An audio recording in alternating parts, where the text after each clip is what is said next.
자, 8편에 65페이지. 시설물의 안전 및 유지 관리에 관한 특별법인데요.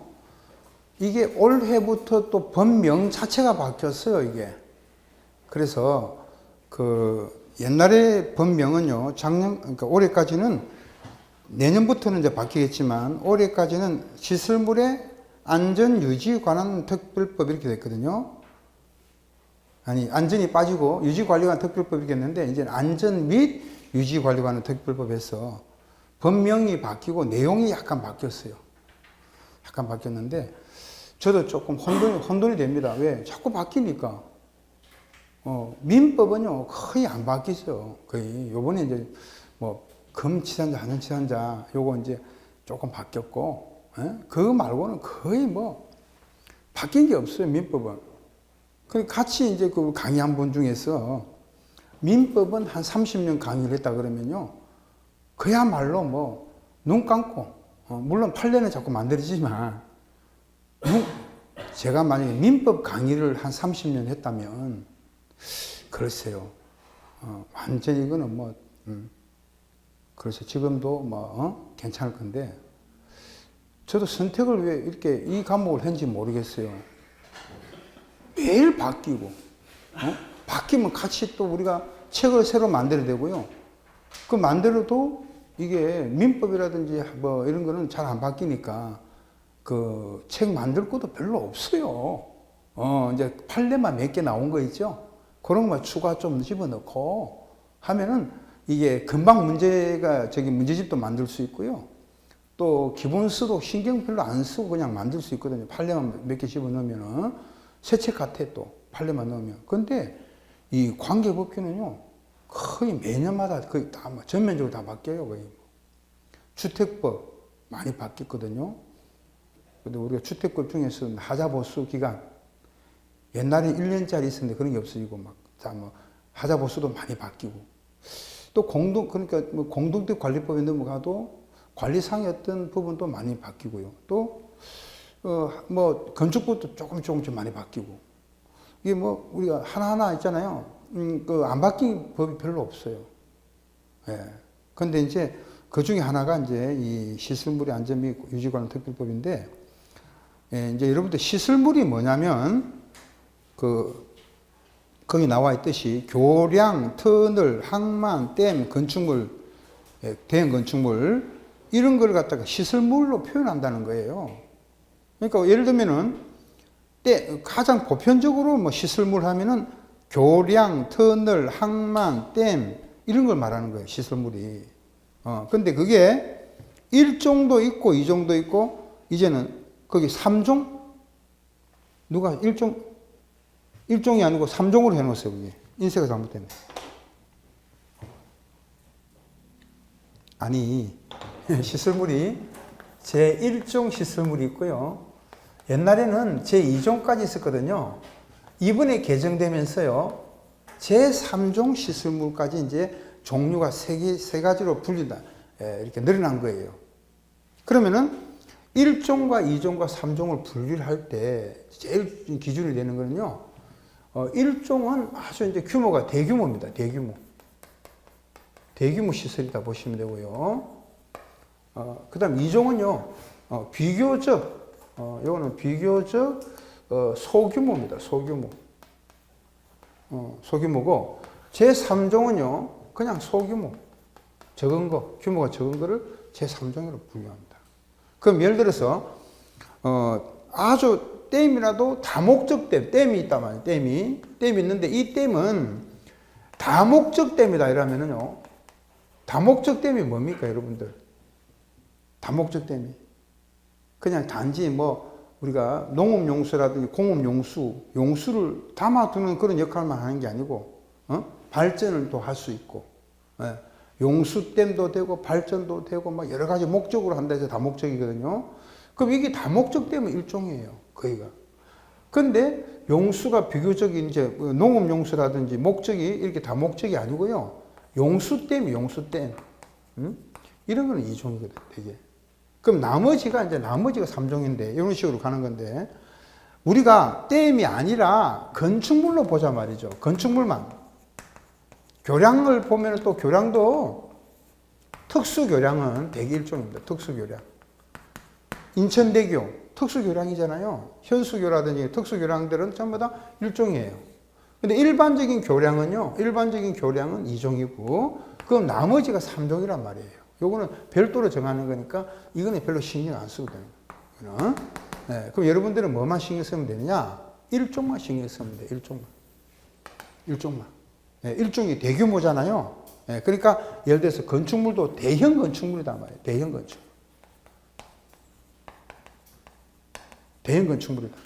그러면 댐은 다목적 댐이고, 용량이 큰 거고, 교량은 특수 교량이고, 건축물 같은 경우는 특수 건물이 아니라 대형 건축물이라 그러죠.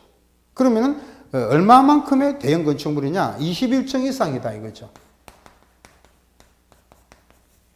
또는 청수로는 21층이 넘지만은 연면적은 얼마 이상이다? 5만이 넘는다는 거죠. 5만 제곱미터 이상. 그래서 여러분들 요거 하나만 기억하시면 돼요. 21층 이상 또는 연면적이 5만 제곱미터 넘는 건축물, 이런 건축물은 몇 종이다? 1종 시설물로 들어가는 거예요. 1종 시설물로. 근데 만약에 2종 같은 경우는 그 옆에 보세요. 건축물만 보자 말이죠. 건축물만. 건축물을 보면은 16층 이상이죠.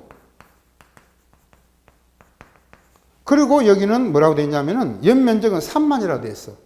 연면적은 얼마요? 3만. 연면적은 3만 제곱미터 이상이다. 또는이니까.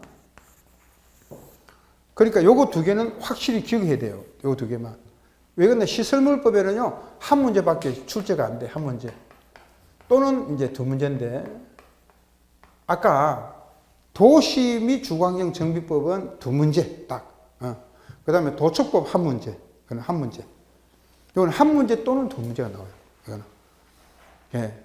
그 여러분 잘 들으셔야 돼요. 그러니까 한 문제밖에 안 노는 거는요, 한 문제만큼만 투자하면 되는 거고, 두 문제 나온다. 두 문제만큼 투자하면 되는 거. 시간을. 근데 8문제 나온다. 8문제만큼의 투자를 해야 되는 거예요. 공부량이. 그런데 예를 들어서 한 문제밖에 안 나오는데 8문제 나오는 분량보다 더 투자하는 사람이 있어. 그렇게 할 필요가 없잖아요. 예, 투자를 많이 안 해도 됩니다. 예, 이거는 용어만 잘 보시면 되는 거예요. 결론적으로. 그 다음에 관리 주체라는 거는 두 가지가 있습니다. 공공 관리 주체도 있고, 뭐도 있어요? 민간 관리 주체로 나누는데, 공공 관리 주체는 국가, 지자체를 말하고, 또는 공공기관. 공공기관이 뭐예요? 굉장히 많죠. 예를 들어서 뭐 우리가 대표적으로 주택공사, 한국토지주택공사라든지 한국수자원공사, 한국농어촌공사 이런 거 있죠. 한국도로공사. 이게 공공기관입니다. 예, 공공기관. 그리고 지방공기업 있죠. 예, 뭐 SH공사 이런 거, 이런 게 지방공기업을 말합니다. 그 다음에 민간관리주체는 공공관리주체가 아닌 외의 관리주체를 민간이라고 합니다. 그냥. 그 다음에 안전점검이라는 게 있는데, 안전점검의 뜻이 나오죠. 경험과 기술을 갖춘 자가 유관이나 눈으로 보거나 점검기구를 등으로 검사해서 시설물의 내재 안에 있는 유흠 요인을 조사하는 행위다. 근데 그 종류는 두 가지가 있습니다. 정기 안전점검과 정밀 안전점검으로 두 가지만 구분합니다. 예, 정기와 정밀로 구분한다. 그럼 갈로 선입기가 이렇게 나올 수 있어요. 정기 안전점검은 놔도 그 밑에 정밀 있죠? 그거를 갈로를 딱 치버렸어요. 다음 중 갈로 안에 알맞는 용어를 써넣으시오. 그럼 뭘 적어야 돼요? 정밀 안전점검 이렇게 쓰셔야 되겠죠. 예, 우리는 주관식 공부를 해야 됩니까? 객관식 공부를 해야 됩니까? 주관식. 항상 갈로 써넣기 시험에 대비를 해야 됩니다. 또 시설물의 물리적 기능적인 결함을 발견하고 신속하고 적절한 조치를 하기 위해서 구조적인 안전성과 결함의 원인을 조사, 측정, 평가하여 보수 보강 등의 방법을 제시하는 것. 요거를 뭐라고 합니까? 정밀 안전 진단이라고 합니다. 정밀 안전 진단. 그러니까 저는 이렇게 생각하는 거죠. 안전 점검과 정밀 안전 점검이 있으면요. 정밀 안전 점검 이렇게 두 가지가 있는데 크게 나누면은 요거는 이제 우리가 차를 말할 것 같으면 카센터. 보통 이제 차가 고장나면 카센터는 주로 뭐 고장났을 때 갑니까?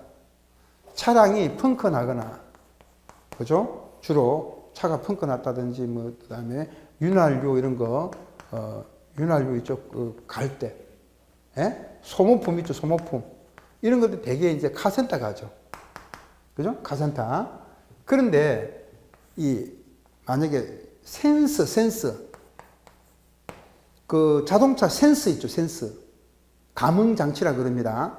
그게 고장이 나면은요, 굉장히 복잡하게 되어 있기 때문에 카센터에서 못 가죠. 그러면은, 어디로 가야 됩니까? 센스가 고장나면은.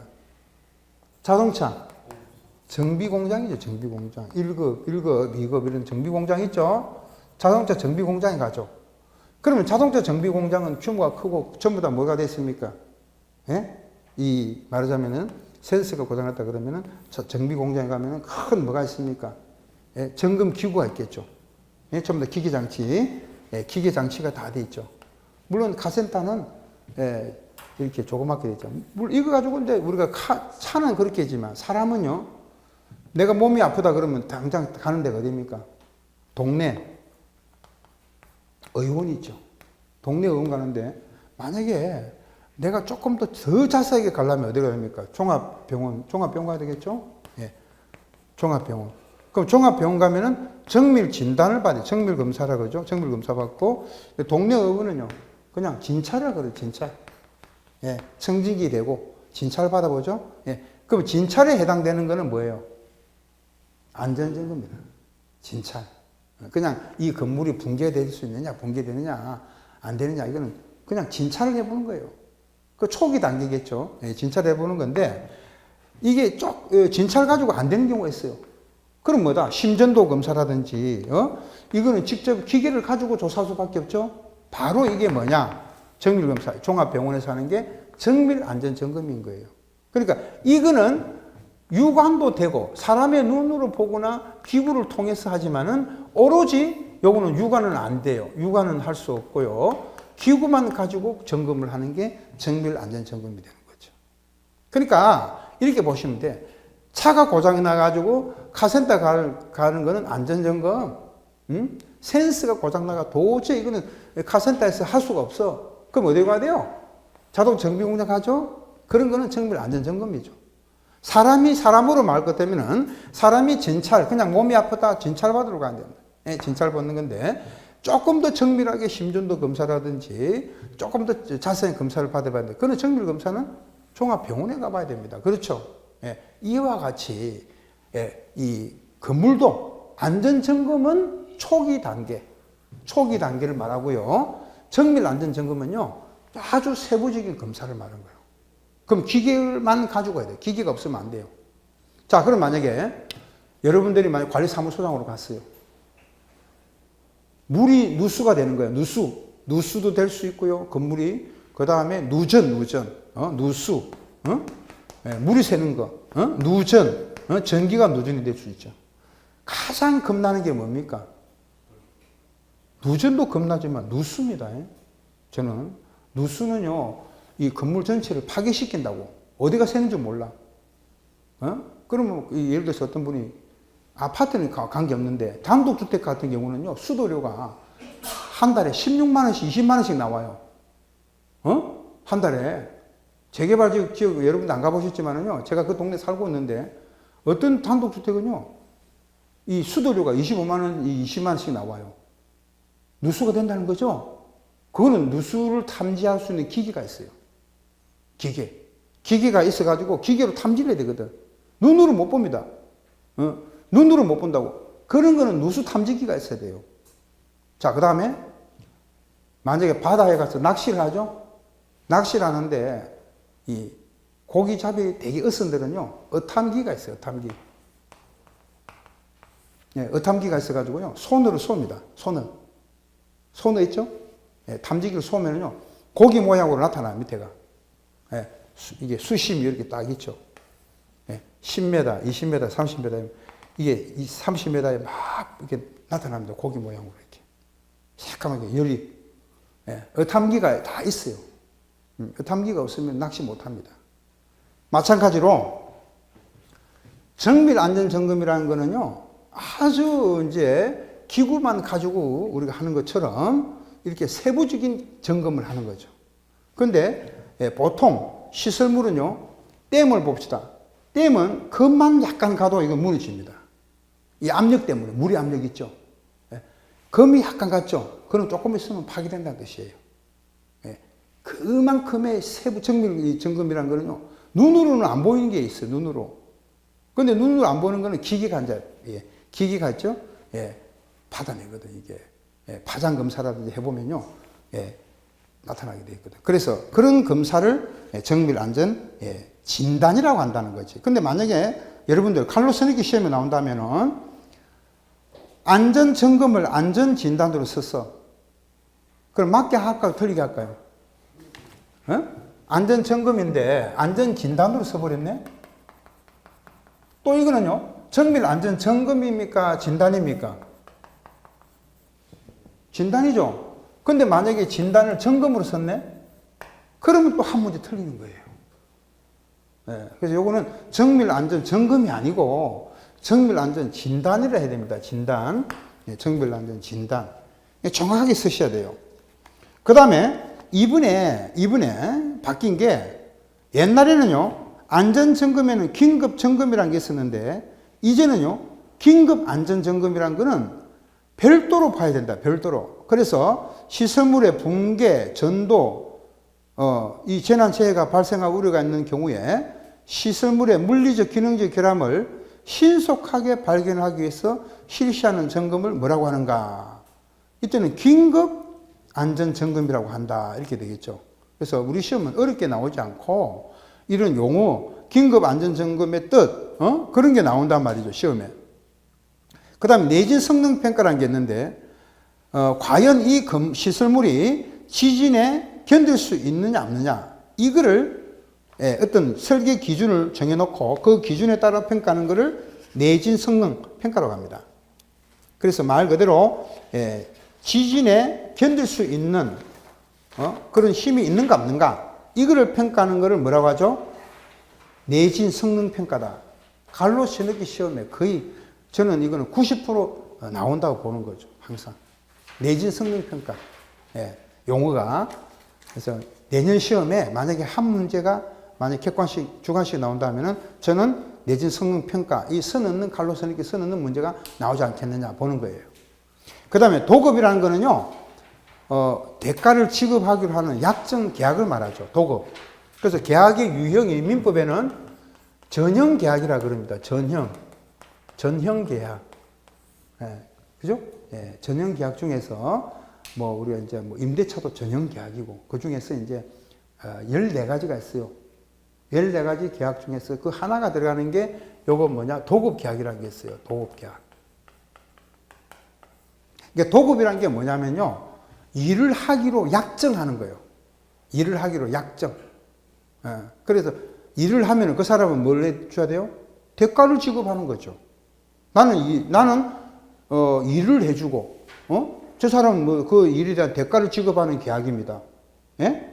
쉽게 말해서 나는 노동력을 제공해주고, 노동력을, 기계나 기구를 이용해서 노동력을 제공하고 대가를 그 사람한테 받기로 하는 약정, 이걸 뭐라고 하냐? 도급입니다. 근데 그 도급이 일을 하기로, 도급이라는 건 일을 말하는 거지. 그러니까 일을 하기로 하는 계약인데, 이거를 내가 하지 않고 다른 사람한테 주는 거를 하도급이라 그래요. 하도급. 네. 그럼 만약에 이제 안전점검이라든지 정밀안전진단을 어떤 기관이 하게 됐는데 이 사람이 자기는 안 하고 다른 사람 시킬 수 있습니까? 네. 원래는 안 돼요. 같은 점검이라도, 같은 일이라도 이 점검을 하기 위한 이런 일이 있어요. 같은 일이라도 안전 점검을 해야 된단 말이에요. 댐이 지금 고장나는 거 아니에요. 이거를 내가 점검을 해야 되는데 내가 안 하고 다른 사람 준다. 이게 원칙적으로 못 합니다. 그럼 예외적으로 할 수 있는 경우는 아주 극한 데 있어요. 그 다음에 이제 이 그냥 성능평가라는 게 있는데, 아까 내진 성능평가는 뭐였어요? 지진하고 관련돼 있죠? 지진에 견딜 수 있느냐? 이게 내진 성능평가고, 그냥 성능평가는 구조적인 안전성과 내구성, 그리고 사용성, 이거를 종합적으로 평가하는 것을 성능평가라고 합니다. 예. 그러니까 말하자면은 만약에 댐이다. 댐은 구조적으로 얼마만큼 안정하고 또 어느 정도의 내구성을 가지고 있으며 또 어느 정도 사용을 할 수 있느냐 이걸 종합적으로 평가하는 걸 뭐라고 부릅니까? 그냥 성능평가라 그래요. 성능평가. 그 다음에 하자담보책임기간이라는 거는 우리가 이제 각종 법률에서 정하고 있는 기간을 말하죠. 그럼 공동주택관리법에는 예를 들어서 하자담보책임기간이 몇 년입니까? 공동주택관리법에는 10년이죠. 10년. 10년만 넘으면은요 책임이 없는 거예요. 하자담보책임기간은 10년이에요. 10년. 예, 그러니까 건설산업기본법이나 공동주택관리법에서 정하고 있는 기간. 그게 이제 예를 들어서 공동주택관리법에는 하자담보책임기간이 몇 년이요? 하면 10년이에요. 10년. 그 다음 이제 넘어갑니다. 9편의 소방기본법인데 우리가요 소방 관련법이 두 개가 있어요. 두 개가 있는데 자 소방 관련되는 법이 두 가지가 있어요. 예, 하나는 소방기본법이 있고요. 또 하나는 화재 예방이라는 게 붙습니다. 앞에 화재 예방이 붙으면서 소방시설의 설치 및 유지에 관한 법률 해가지고요. 두 가지 법률이 있어요. 그래서 이거 이제 합해가지고 소방 관련법이라 그러는데 우리가 소방기본법에서는 이제 두 문제 정도, 여기도 두 문제가 매해 나오는데 이거는 이제 한 문제도 나올, 이게 뭐지? 한 문제에서 두 문제. 예. 요거는 거의 두 문제가 많이 나오죠. 되게. 왜 그러냐면 소방기본법은요, 많이 나올 수 없는 게 이게 분량이 너무 적어요. 분량이. 조문이 분량이 너무 적고 이거는 이 화재 예방 소방시설의 설치 유지관 안전관리관한 법률 요거는 요거에 한 3배 정도 돼요. 법조문이. 예. 그러면은 소방기본법부터 보는데 먼저 소방대상물이 뭐냐 누가 물어보면은 소방대상물은 소방활동의 대상이 된단 말이죠. 말 그대로. 뭐가 대상이 된다고요?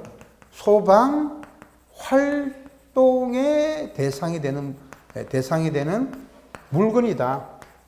이걸 갖다가 이제 줄여가지고 소방대상물이라 그래요. 소방대상물. 예. 그러면 소방활동이 뭐예요?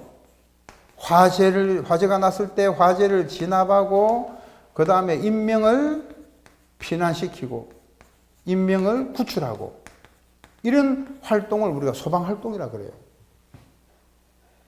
또 이제 이거 큰 의미에서는요, 재해나 재난을 대비하는, 또 재난을 예방하는 그런 것도 전부 다 소방활동에 들어가요. 그러면은 우리가 소방대상물은 건축물도 소방대상물이고 차량도 들어가고 선박도 들어가는데, 자, 선박 자세히 보세요.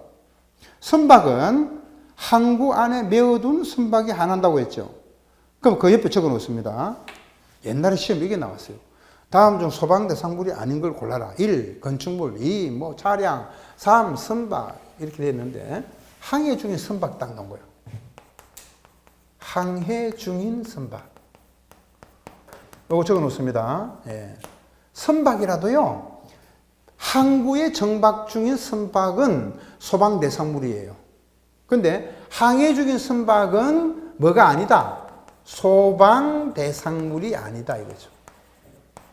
요거 X에 넣었어요. 요거 시험에 나왔어요. 옛날에 지문이. 예. 항해 중인 선박은 소방대상물에 속하지 않습니다. 예. 그 다음에 관계지역이 있고 관계인이 있는데, 관계지역이라는 거는 이런 소방대상물이 있는 장소와 어디까지 포함됩니까? 그 이웃 지역이죠. 이웃 지역까지. 그래서 이제 화재도 예방도 하고 경계도 하고 또 불이 났을 때 진압도 하고 구조구급 이런 활동에 필요한 지역을 말하죠. 관계지역이라고 합니다. 갈로 써놓기 시험에 딱 놓은 거예요. 다음 중 소방대상물이 있는 장소와 그 이웃 지역으로서 화재 예방, 경계, 진압, 구조, 구급 등의 활동에 필요한 지역을 뭐라고 부르는가 했는데, 여러분들 뭐라고 적어야 돼요? 관계 지역이라고 적어야 돼요. 관계 지역. 그대로. 예. 근데 어떤 분이 뭐라고 적었냐면요, 관계 지구라고 적었어. 지구. 지역인데 지구라고 적었어. 그래서 그 사람이 우깁니다. 이신청을 한 거예요. 아니, 지역이나 지구나, 그 같은 거 아닙니까? 그랬더니 회신이 딱 왔어요. 뭐라고? 법률적인 용어는 일반 상식적인 용어하고 완전 다릅니다. 회신 용어. 그러니까 법률적인 용어는요, 지구라고 안 부르겠다는 거예요. 지역으로만 부르겠다는 거지. 또 구역으로 적었다 하더라도 무조건 틀립니다. 왜? 법률적인 용어이기 때문에 그렇다는 거죠. 일반적인 용어가 아니잖아요. 법률에서 쓰는 용어는요, 법률 용어로 그대로 쓰게 돼 있다고. 아시겠죠? 예. 그리고 예를 들어서 우리가 지금 금치산자를 안 부르고, 예를 들어서 피한정 후견인, 피성년 후견인 이렇게 부르죠. 금치산자를. 그게 법률 용어이기 때문에 그런 거잖아요. 예. 그러니까 우리가 법률 용어는 그대로 법률 용어대로 기억을 해야 됩니다. 그럼 관계인이 우리가 부르는 관계인하고 틀리잖아요. 일반 상식적으로 관계인이 아니라 이거는 소유자, 관리자, 점유자를 말합니다. 점유자. 예? 점유자가 누구냐면요, 쉽게 말하면 이제 세든 사람, 세입자 있죠, 세입자. 점유만 하는 사람, 세입자 있죠? 예, 그런 사람을 말하죠. 그 다음에 소방본부장은요, 특별시, 광역시, 특자시, 특자도, 시도에만 있어요. 소방본부는. 그러니까 시군구에는 없어요. 소방본부는 시군구는 없죠. 무슨 말이냐면은 일개 구청에서 이 시군구로 아주 동까지 가면은요, 소방본부가 없다는 거지. 시도 단위다 말이에요. 시도 단위. 소방본부는 시도 단위고, 그 소방대라는 게 뭐냐면은, 소방대는요, 하나의 조직체입니다. 조직체. 그러면 조직체인데, 조직체라는 거는 뭐냐? 하나의 소방공무원도 있고, 그 안에 드는 의무소방원도 있고, 의용소방대원으로 구성된 하나의 조직체를 말하고, 거기에 대한 지휘를 하는 사람이 소방대장이다. 그러면 이제, 이렇게 됩니다. 우리가 일선에 가면은요, 소방서가 있고, 소방본부가 있어요. 그죠? 요거는 시도 단위고요. 소방서는요, 시군구 단위라고 보면 돼요. 요때 시는 이 3특이 다 들어갑니다. 특광, 예. 특별시, 특자시, 특자도, 광역시. 요때 시하고 요때 시하고 다르다 그랬습니다. 분명히. 제가 첫 시간에 그랬죠. 시군구 할 때 요 시하고, 시도 할 때 시는 다르다 그랬어요. 요 시는 뭐라고 했어요, 제가? 3특이 광역시가 들어간다. 3특, 광. 요때 시는. 그럼 3특이 뭐죠? 특별시, 특자시, 특자도. 그 다음에 광역시, 도를 말하죠. 네, 이때 시도는. 요때 시는요, 일반시, 일반 수은시처럼 평택시, 수은시는 여기 들어갑니다. 그죠? 네. 그럼 여기 시군구 단위죠. 시군구에 있는 게 소방서다. 그럼 이렇게 했는데, 이 소방서와 소방본부는 누구의 지휘를 받느냐? 이게 옛날에 시험 문제에서 한 문제 나왔어요. 예, 누구의 관할에 들어갔습니까? 지금 행정안전부입니까? 아니면은 이제 이게 소방청장의 관할입니까? 물론 이제 소방청이라는 게 신설됐지만, 여기는요, 시도지사, 3특이 광입니다. 시도지사의 이거는 지휘와 감독을 받습니다.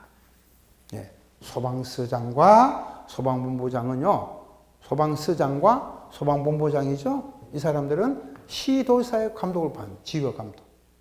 그러니까 무슨 말이냐? 이제 소방본부장도요, 소방청장한테 지휘를 받는 게 아니에요. 업무만 관장이 소방청이라는 게 있죠. 여러분들 아시죠? 예, 소방청장. 요번에 신설됐는데, 소방청. 요거는요, 업무 단위가 전국적이다, 이 말이죠. 업무 단위가 전국적인 거예요. 그래서 소방청은 전국적인 단위가 이제 업무 단위가 소방청이기 때문에, 예, 지휘 감독권이 없어요. 그럼 무슨 말이냐? 소방청장이 본부장 보고 뭐라고 지휘를 내리는 게 아니다 말이죠.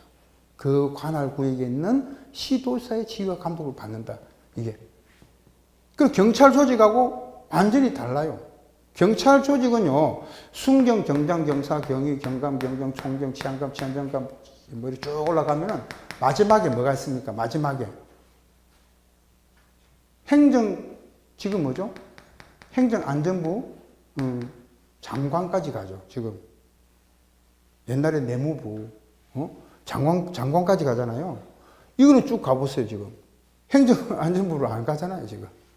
네. 이거는 그냥 시도의 지휘 감독을 받아요. 그 지역적인 부분이 강하기 때문에, 예, 그거만 기억하십니다. 하늘 넘겨 보시면은 9편, 10편. 화재 예방 칸마 찍고 소방시설의 설치 유지 및 빠진 게 이제 안전관리, 설치 유지 및 안전관리에 관한 법률이거든요. 제가 이제 줄여가지고 그냥 설치 유지에 관한 법률이라고 그랬는데, 뭐, 긴 지문 다음에 및 안전관리까지 들어가요. 예, 근데 저는 그냥, 예, 소시법이라 그래요. 소방시설법에서 소시법. 요거는 소기법. 예, 이렇게 줄여가지고, 예, 너무 말이 기니까, 예, 소방시설법이라 약칭. 요거는 약칭이 있습니다. 뭐라 불러야 돼요? 그냥 소방시설법이라 합니다. 약칭이 있습니다. 약칭. 예. 여러분들, 국토의 계획 및 이용에 관한 법률 굉장히 길죠? 예, 약칭이 있습니다. 국토계획법이라 부릅니다. 국토계획법. 예, 요것도 약칭이 있습니다. 소방시설법이라 부릅니다. 요거는 그대로 약칭이 없어요. 5글자밖에 안 되는데 뭐 줄이가 어떻게 줄이라고? 이건 약칭이 없는데 너무 말이 법률 이름이 긴 거 있죠? 요거는 줄여가지고 약칭이 있습니다. 그럼 앞으로 이제 여러분들 강의할 때는요, 제가 소방시설법 이렇게 약칭으로서 강의를 하겠습니다. 예, 너무 말이 길다 말이죠. 예. 시설법. 그럼 용어 정의 보시죠. 소방시설이란 거는 설비, 경보설비, 피난설비, 소방용수, 소방활동 설비. 그러니까 설비가 모이면은 뭐가 됩니까? 설비가 모이면은 이게 시설이 된다는 거예요. 소방시설. 되겠습니까? 예. 설비는 각개 조그만 걸 말하고 시설은 전체를 통칭해서 전체를 통칭하여 말할 때는 소방시설이 되는 겁니다. 그럼 예를 들어서요, 물분무 소화설비다. 물분무, 물을 뿜어내는 소화설비, 스프링클러. 이런 거는 예, 소화, 예, 용수 설비에 들어가요. 소화 용수 설비. 그렇지만은 이게 넓은 의미, 소방, 이런 5가지를 다 포함을 하면은 소방 용수 설비, 뭐 소화 설비, 이런 거 다 포함을 해서, 우리 약칭해서 뭐라 부른다고요? 피난 설비, 경보 설비까지 다 포함을 해서 뭐라 부르죠? 소방 시설이 되는 거지. 그러니까 아까 우리가 공부한 것처럼요, 재정비 촉진 구역, 조그만 섹터, 구역이 모이면 지구가 되죠. 예. 물론 지구 나오고 구역이 정하지만, 예. 구역은 적은 부분이고, 지구가 큰 부분이고, 여기도 설비가 적고, 시설이 크다는 거예요. 시설이. 예. 전체를 시설이라고 합니다. 예. 그 다음, 소방시설 등이라는 거는 소방시설, 아까 소방시설뿐만 아니라 비상구와 그 밖의 소방 관련 시설을 포함을 합니다. 그 다음에 특정 소방 대상물. 그럼 여러분들이 있잖아요. 소방기본법에는요, 우리가 소방기본법 있죠? 소방기본법에는 아까 소방 대상물을 공부하셨고요. 화재 예방, 소방시설의 설치 유지 및 안전관리에 관한 법률에서는 특정 소방 대상물이 나오죠. 특정 소방 대상물. 요 차이점이 뭐냐면은요, 예, 특정이 더 붙겠죠. 근데 차이점이 뭐냐면은, 요거는요, 특정이 붙음으로써, 이 특정, 예, 법률에 필요한 소방 시설을 의무적으로 설치를 해야 된다는 거지. 설치를 해야 하는 소방대상물을 말합니다. 이렇게 되는 거지. 그 소방대상물은 소방대상물인데 법률에 따라 소방시설을 의무적으로 설치를 해야 되는 소방대상물을 뭐라고 합니까? 특정 소방대상물이다 이렇게 합니다. 이게 종류가 30가지 정도가 있습니다. 특정 소방대상물이 30가지 정도가 된다고 지금 종류가.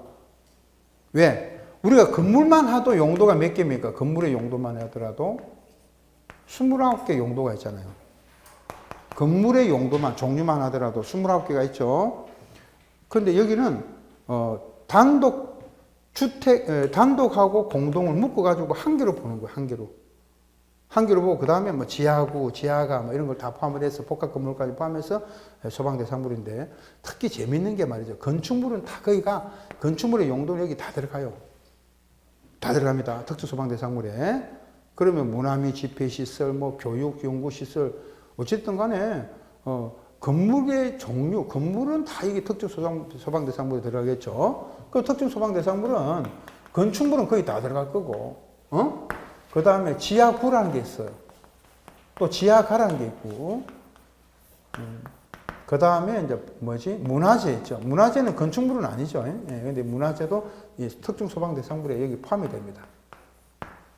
근데, 우리 특히 이제, 그럼 특정소방대상물이 아닌 게 뭐냐? 주택은 용도에 들어가기 때문에 건축물의 용도에 주택이 들어가잖아요. 근데 주택 중에서도 우리가 단독하고요. 단독 있죠? 단독주택의 단독 다중 다가구 공간 이 4개 하고, 그 다음에 공동주택 중에서 아파트와 기숙사만 특정 소방 대상물이기 때문에 잘 들으세요. 연립주택하고 다세대 주택은 뭐가 아니다? 주택 중에서. 아니, 건축물은 거의가 이제 특정 소방 대상물이거든요. 소방시설을 의무적으로 설치해야 돼요. 예. 그런데 특정 소방 대상물이 아닌 것을 찾아라 이 말이죠. 아닌 것. 요게 우리 시험 문제에 나온다는 거죠. 그 특정 소방 대상물이 아닌 게 단독주택에서는 단독하고 단독주택이 이제 4개가 있잖아요. 단독 다중주택, 다가구주택, 공간이 있죠. 공간. 건축법에서. 그 다음에 공동주택 중에서 4개 중에서 아파트 기숙사는 특정소방대상물이거든요. 그럼 6개가 되는 거지. 이 6개가 특정소방대상물이 아니다. 외우셔야 돼요. 시험에 간단한 거 한 문제 들고 온 분이 있습니다. 자, 다음 중 제가 문제 한번 내볼게요. 특정소방대상물이 아닌 것을 골라라. 특정소방대상물이 아닌 것. 자, 1번 아파트, 2번 다세대, 3번 기숙사. 자, 4번 문화미 지하구. 몇 번입니까?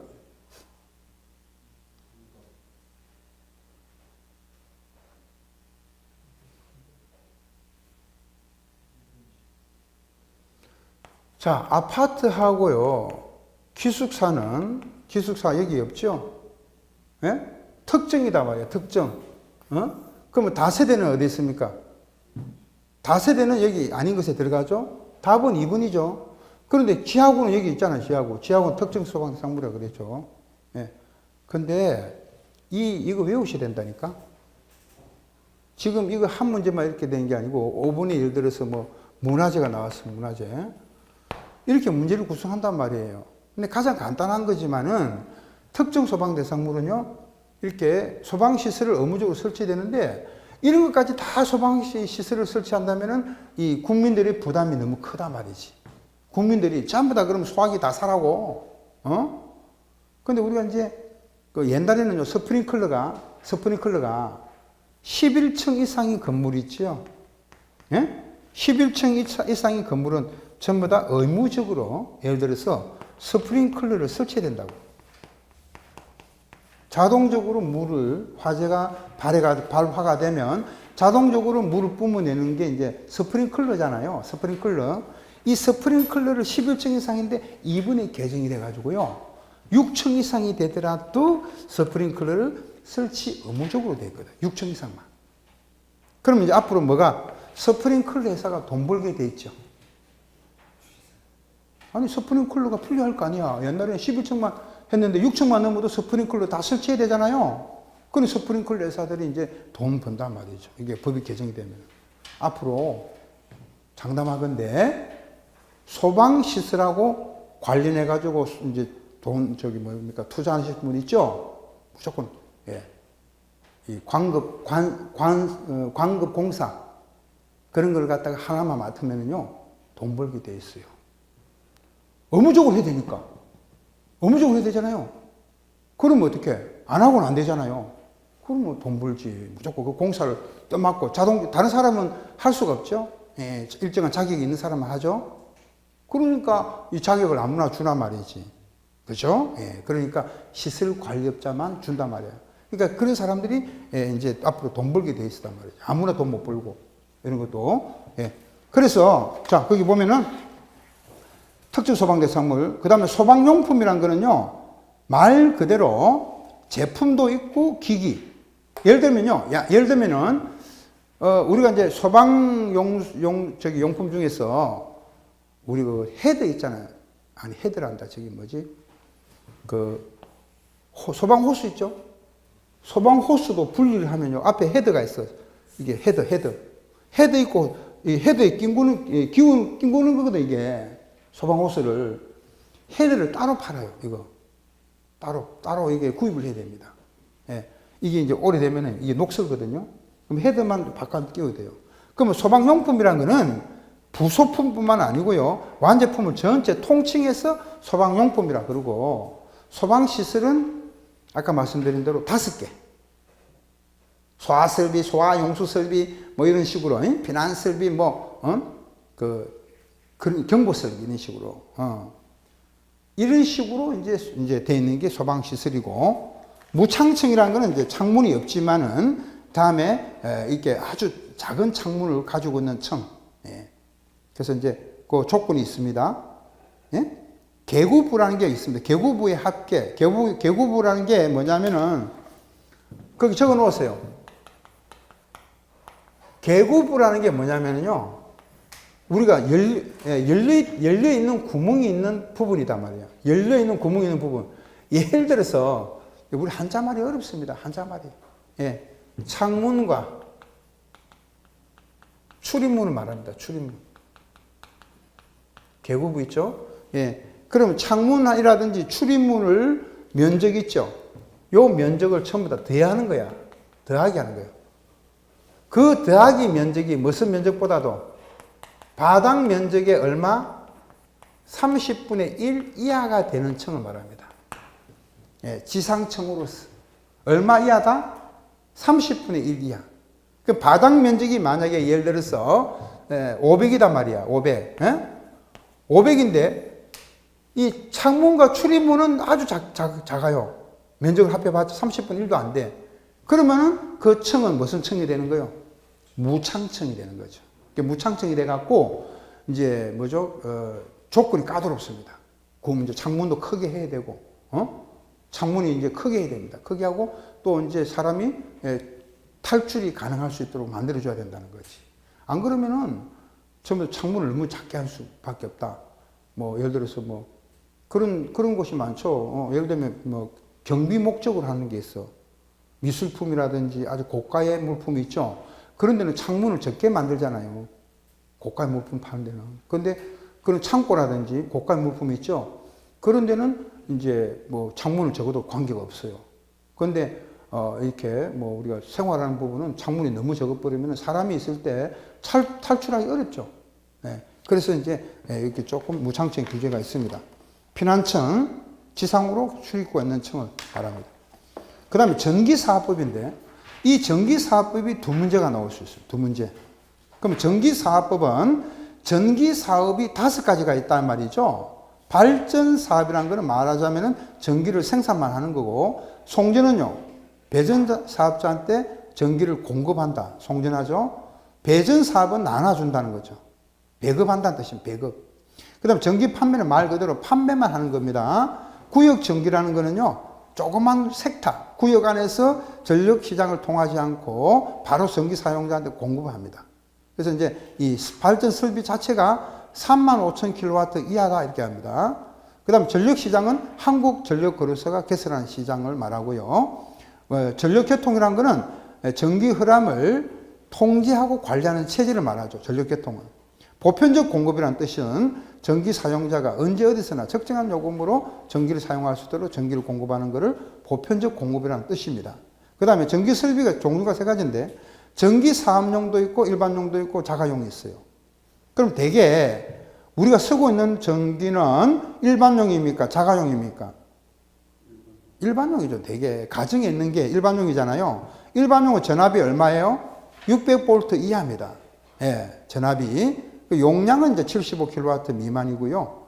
그 다음에 발전 설비는 용량이 10kW 이하죠. 그 다음에 자가용 전기 설비는 전기 사업자가 하는 것도 아니고 일반용이 아닌 나머지를 자가용이라고 그럽니다. 그냥. 이런 정도로 보시는데, 우리가 이제 예를 들어서 일반용이 아니면요, 자가용 같은 경우는 우리가 이제 일반, 자가 발전시키는 곳이 있어요. 아파트 단지도. 스스로, 자가 발전시키는 데가 있어요. 그런 데는, 예, 일반용보다도 전압이 굉장히 높아요. 예, 600V 넘습니다. 자, 그 다음에 넘겨보면은, 변전소, 전기수용, 전압이 있는데, 여러분들 하나만 보세요, 거기. 전압을 보세요, 전압. 저압은 얼마죠? 직류는 750V 이하고, 교류는 600V 이하죠, 저압은. 고압은 직류는 750 초과하고 7000 이하고, 교류는 600V 초과하고 7000 이하고, 특고압은 7000V를 초과하는 건데, 우리가 이제 말씀드리면요, 전압이 낮은 것은 대개 이제 교류를 기준으로 합니다. 대개 교류. 직류는 건전지 같은 경우는 건전지 이렇게 있잖아요. 건전지는요, 전기가 이게 시간입니다. 시간이 흘러감에 따라서 전기 흐름이 일정하는 것이 이게 직류라고 해요. 아무리 시간이 흘러도 전기 흐름이 일정한 전압이 흘러요. 예. 그러니까 이제 직류가 되는 거예요. 직류 대표적인 게 건전지입니다. 건전지. 그런데 보통 우리가 가정에 있는 전기들은, 예, 파형이 이렇게 됩니다. 이렇게. 예, 이게 교류입니다. 교류입니다. 예. 그러니까 전기가 갑자기 끊어졌다가 새졌다가 이렇게 하죠. 예. 가정에 있는 콘센트. 예, 가정의 콘센트에 흐르는 전압, 전기 흐름은 전부 다 뭐죠? 교류입니다. 예. 건전지만 직류야, 직류. 그렇기 때문에 우리는 직류 기준이 아니고, 건전지 안 쓰잖아요, 우리가 가정에. 전부 다 가정에는 뭐죠? 교류가 흐릅니다, 교류가. 그래, 600V 기준이단 말이죠. 아시겠습니까? 예. 그 다음에 승강기인데, 승강기는 종류만 일단 여러분들이 기억하십시오. 엘리베이터 종류가 이제 세 가지예요. 승강기 종류가 세 가지다, 이 말입니다. 엘리베이터가 있고, 뭐가 있어요? 엘리베이터가 있고, 그 다음에 에스컬레이터가 있고, 휠체어 리프트가 있죠? 이 세 가지를 합해가지고 승강기를 합니다. 그럼 엘리베이터 종류 중에서 승객용이 있고, 화물용이 있는데, 승객용도 종류가 8가지가 있어요, 8가지가. 승객용, 침대용, 승객 화물용, 비상용, 피난용, 장애인용, 전망용, 소형이 있죠. 근데 그 중에서 다음 중, 단독주택의 거주자를 운송하기 위한 칸을 정해진 승강장으로 운행하기 위하여 설치하는 승강 행정이, 이 길이가 12m 이하인 엘리베이터를 뭐라고 부릅니까? 소형 엘리베이터의 종류에 해당되는 거죠. 그러니까 이렇게 종류를 기억해야 돼요, 여러분들이. 그러면 예를 들어서 뭐지? 거기 침대용은 어떤 겁니까? 침대. 병원이잖아요. 병원의 병상 운반에 적합하게 제작된 엘리베이터. 평상시에는 승객용으로 사용이 가능해야 됩니다. 이걸 뭐라고 부릅니까? 침대용 엘리베이터다, 이렇게 합니다. 근데 그 밑에 화물용은 종류가 세 가지밖에 없어요. 화물용과 덤웨이트 자동차용이 있는데, 특히 덤웨이트에다가 동그라미를 해요. 덤웨이트. 요거는요, 사람은 못하고 소형 화물만 운반하는데요, 적재 용량이 300kg 이하입니다. 300kg 이하라는 거는 사람은 탈 수가 없어요. 주로 이제 서적이라든가 약재라든가 음식물 있죠. 요걸 운반하기 위해서 제작된 게 덤웨이트. 우리 시험에 한번 나왔어, 덤웨이트가. 예, 기억하시고. 자, 오늘 공부의 이제 마지막에, 그러니까 그 뒤는 여러분들 좀 기억을 간단하게 보시면 되는 거고요. 에스컬레이터 종류는 에스컬레이터 무빙 워커. 백화점에 대개의 에스컬레이터가 있지만요, 무빙 워커는 어디 있냐면 지하철 환승할 때, 김포공항, 예, 이런 지하철 완성할 때 이제 쭉 무빙 워크 있죠? 예, 그게 무빙 워크고, 수평으로 되어 있는 걸 말합니다. 수평 동력. 휠체어 리프트는 장애인용 경사형과 수직형이 있는데, 경사형은 승강로가 경사진 걸 말하고요. 장애인용 수직형은 수직인 승강로 자체가 수직이에요. 수직으로 되어 있다. 오르락 내려가는 게. 근데 이제 경사형은 말 그대로 경사로를 따라서 움직이는 게 이제 경사형 리프트입니다. 자, 오늘의 마지막 법률이 집합건물법인데, 이거는 이제 공인중개사는요, 집합건물법이 우리가 민사특별법, 민법의 시험에 나와요. 한 문제에서 두 문제 시험에 우리가 출제가 되는데, 여기도 우리는 한 문제가 나와요. 우리는 주택관리사는 한 문제인데, 공인중개사는 두 문제 정도 나오죠. 이게 민사특별법이라서. 자, 그러면 먼저 집합건물법은요, 이제 요거 하나만 설명해 드리겠습니다. 시간 관계상 많이는 못 해드리고, 아까 건폐율 용적률 가장 이제 우리가 중요하다 말씀드렸죠. 건축법에서. 요거는 뭐가 중요하냐면요. 예, 요겁니다. 오늘 기초 시간에 가장 중요한 게 이겁니다. 자, 이게 이제 건물이 이렇게 있으면요. 이 부분, 이렇게 있단 말이죠. 예. 요 하나가 우리가 전유 부분이라 그래요. 예. 여기 이제 402호입니다. 402호 전유 부분이요. 예. 그 다음 여기 이제 계단과 복도가 있으면요. 그런 계단과 복도, 1층 현관이 있겠죠. 이런 걸 갖다가 공용 부분이 되는 거죠. 물론 공용 부분도 구조적인 공용 부분이 있고요. 규약상 공용 부분 이런 게 있지만, 여러분들은 그냥 공용 부분이라는 것은 2세대 이상이 공동으로 사용한다. 공동으로 이제 사용을 하는 게 공용 부분입니다. 근데 전유 부분은요, 내가 전적으로 내 소유다 이거죠. 예. 그러면 우리가 구분 소유라는 거는요, 구분 소유의 뜻은 뭐냐면요, 뭐와 뭐를 대놓은 거예요. 전유 부분 플러스 공용 부분이 되는 거죠. 구분 소유라는 거는 내가 402호 살고 있지만 나는 뭐를 팔면은 402호를 팔면은 공용 부분 계단과 복도도 같이 사용할 수 있는 권리까지도 같이 넘기는 거죠. 맞으면. 그래서 이 공용 부분의 처분은요, 전유 부분의 처분에 따른다 이렇게 되어 있어요. 예. 우리가 주물과 종물을 그렇게 공부를 하지만 민법에 이거는 종물로 보셔도 돼요. 이거는 주물이고, 말하자면은 내가 여기 주차장 같으면 주차장 일부를 떼가지고 등기해달라 안 된다 이겁니다. 예. 못 해줍니다. 왜? 이거는 공용 부분이잖아요. 공용 부분은 등기가 안 되는 거예요. 예. 그래서 이렇게 이제 공동으로 사용하는 건 공용 부분인데, 제일 중요한 거는 전유 부분은 요거 두 개를 합해가지고 일체성이라 그러는데, 일체성. 한 몸 덩어리인 거죠. 그렇기 때문에 이 공용 부분만 분리하여 등기할 수 없다. 분리 등기 안 된다는 거지. 그리고 이거는 공용 부분은 구조적으로 되어 있기 때문에 등기 자체가 안 돼 있습니다.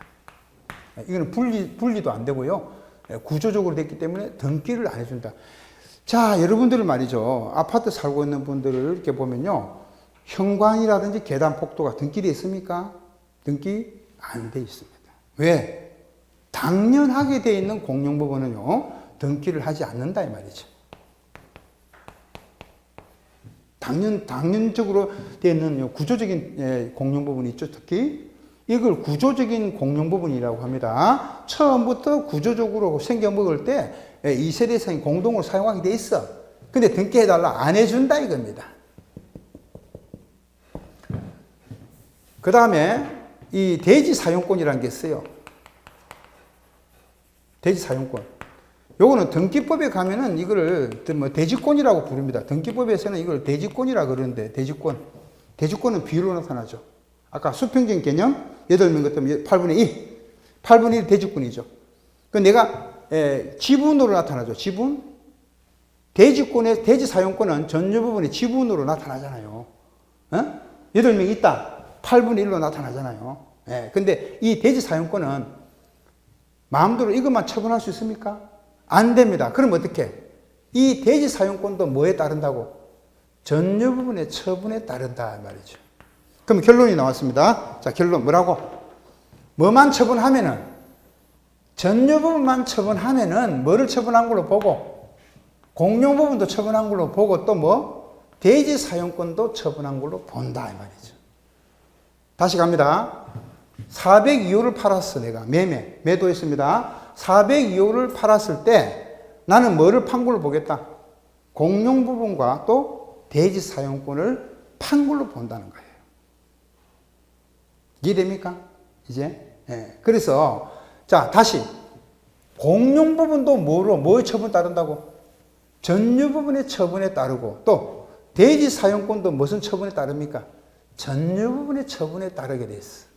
모든 것은 전유 부분의 처분에 따른다. 이 말은 내가 402호를 팔면은 공용 부분도 처분을 한 걸로 보고, 대지 사용권, 대지권의 비율인데 이 대지 사용권도 처분한 걸로 본다 이 말이죠. 이게 가장 중요한 부분이에요. 그 다음에 나오는 게 이제 한 장 넘겨보시면, 오늘 마지막으로 거기 관리단이라는 게 있고 관리인 있죠. 관리단이라는 거는요, 자동적으로 구성이 되는 거예요. 자동으로. 거기에 살고 있는 구분 소유자가 여기 402호 살고 있는 집주인이 있죠. 집주인들로 구성되면 관리단이 되는 거죠. 그럼 이 8가구가 있다. 8가구. 8가구의 집주인들이 모이면은 뭐가 되는 거죠? 관리단이라고 합니다. 관리단. 그냥. 집주인들이 모이면 관리단이 되는 거고요. 이렇게 10명 이상이 되면은 관리단의 인원들이 10명이 넘으면은 반드시 뭐를 선임하게 되어 있습니까? 관리인을 갖다가 선임할 의무가 있다 이 말이죠. 10명이 넘으면은. 자, 그래서 이제 아파트 이렇게 빌라 지을 때 10개를 갖다가 안 짓습니다. 왜? 복잡하니까 관리인 돼야 되잖아요. 의무적으로. 그러니까 관리를 안 두려니까 빌라 지을 때 8개만 딱 지으면 됩니다. 10개부터는 뭐 관리인을 선임해야 되잖아. 저기 나오죠? 구분 소유자가 몇 명 이상일 때는, 10명 이상일 때는 관리단은 뭐를 선임하죠? 관리인을 선임하게 되죠. 쉽게 말해서 관리하는 사람 있죠? 관리인 그 사람을 선임하게 돼 있단 말이죠. 10명 넘으면. 그게 시험에 나왔어요. 그럼 이런 이제 공동주택 같은 경우는 규약도 있고 관리단 집회를 또 연다 이 말이죠. 그래서 재밌는 거는요, 이 집합금, 이 한계가 뭐냐면은, 우리 이제 공동주택 관리법에는요,